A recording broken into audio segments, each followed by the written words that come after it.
Halos 5 buwan matapos ang pagpaslang kay Jennifer Laude, muling humarap si U.S. Marine Joseph Scott Pemberton para sa pagpapatuloy ng pre-trial ng kaso.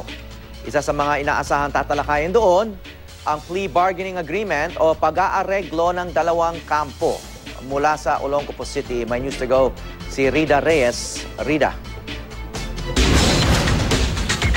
Yes, Howie, alas 9 nga na umaga itinakda itong pangalawang pre-trial dito sa Olongapo City Hall of Justice. Kaugnay pa rin ang kasong murder na kinakaharap nitong si U.S. Marine Lance Corporal Joseph Scott Pemberton. At balikan ko lamang, Howie, kanina, pasado alas 7 na umaga, dumating dito ang convoy na pinaniniwala ang sakay itong si Pemberton. Agad itong idiniretso sa RTC Branch 74 na nagsisilbing holding room kung saan gagawin din itong pagdinig. Kararating-rating lamang din ng pamilya Laude bago nagsimula itong pagdinig, at sa pagkakataong ito ay kasama nila ang ina nitong si Jennifer Laude na galing pa sa Leyte.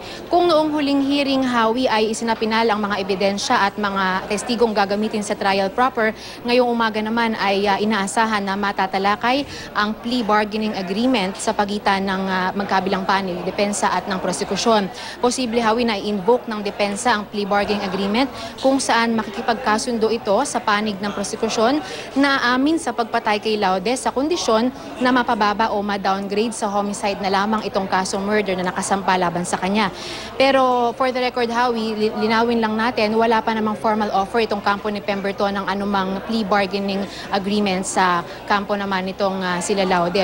Nauna na giniit ng pamilya Laude na hindi sila makikipag-areglo dahil para na rin daw nilang pinayagang patayin ang kaanak na si Jennifer Laude kapag pinayagan daw nilang makipag-areglo. Hustisya pa rin daw ang kanilang pakay kahit gaano pa katagal abutin ang usad ng pagdinig. At hanggang sa mga oras na ito ay nagpapatuloy pa rin itong pre-trial at maghihintay tayo mamaya ng karagdagang update. Hindi tayo pinapayagang makaakyat doon sa loob ng courtroom, so kailangan muna nating manatili dito sa lobby ng Olongapo City Hall of Justice. Ay muna ang pinaka-latest mula rito sa Olongapo. Howie. Maraming salamat, Rida Reyes.